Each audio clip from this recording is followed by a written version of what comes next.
Bacteria in urine with urinary infections ആയിട്ട് പ്രായമായവർ ഒരുപാട് പേര് ഞങ്ങളുടെ അടുത്ത് വരാറുണ്ട്.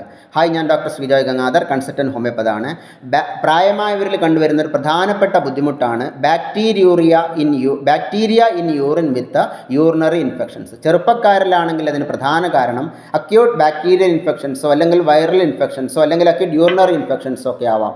പ്രായമായവരിൽ ഇതിന് പ്രധാനമായിട്ട് പെട്ടെന്നുണ്ടാകുന്ന ഇൻഫെക്ഷൻസ് കാരണമാവില്ല.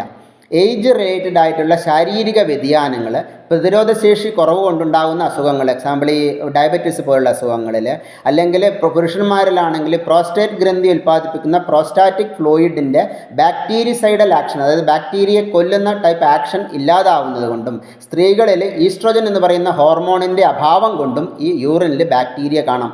മൂത്രം പോവാത്ത അവസ്ഥയുള്ളവരിലും അല്ലെങ്കിൽ മൂത്രം കെട്ടി നിർത്തി ഒരുപാട് നേരം ഒഴിക്കാതെ കാത്തു നിൽക്കുന്ന അങ്ങനെയുള്ളവർക്കും, മൂത്രം പൂർണ്ണമായും ഒഴിഞ്ഞു പോവാത്ത അസുഖമുള്ളവർ, എക്സാമ്പിൾ ഈ BHP അതായത് ബിനൈൻ ഹൈപ്പർട്രോഫി ഓഫ് പ്രോസ്റ്റേറ്റ് എന്ന് പറയുന്നത്, പ്രോസ്റ്റേറ്റിൻ്റെ വീക്കമുള്ളവരിൽ, പിന്നെ യൂട്രൈൻ പ്രൊലാപ്സ് ഉള്ളവരിൽ, യൂട്രസ് താഴേക്ക് തള്ളി വരുന്ന അസുഖമുള്ളവരിൽ, ന്യൂറോ ഡീജനറേറ്റീവ് ഡിസീസസ് എന്ന് പറയുന്നത് അതായത് ഞരമ്പ് സംബന്ധമായ അസുഖമുള്ളവരിൽ, പിന്നെ പണ്ട് ഉപയോഗിച്ച ഈ കത്തീട്രൈസേഷൻ പോലുള്ള യൂറിനറി ഡിവൈസസ് കാരണമോ ഈ ബാക്ടീരിയ യൂറിനിൽ ഉണ്ടാവാം. ഈ കൊളൈ എന്ന് പറയുന്ന ബാക്ടീരിയയാണ് പ്രധാനമായും കണ്ടുവരുന്നത്.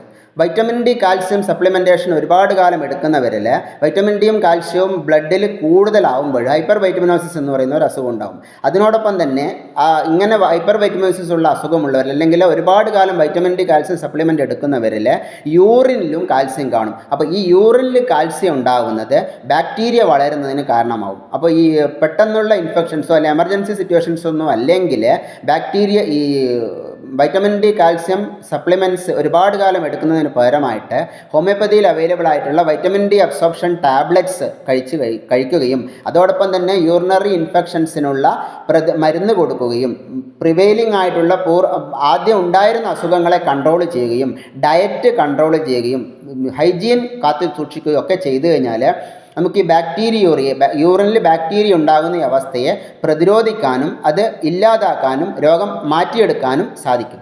Okay, thank you.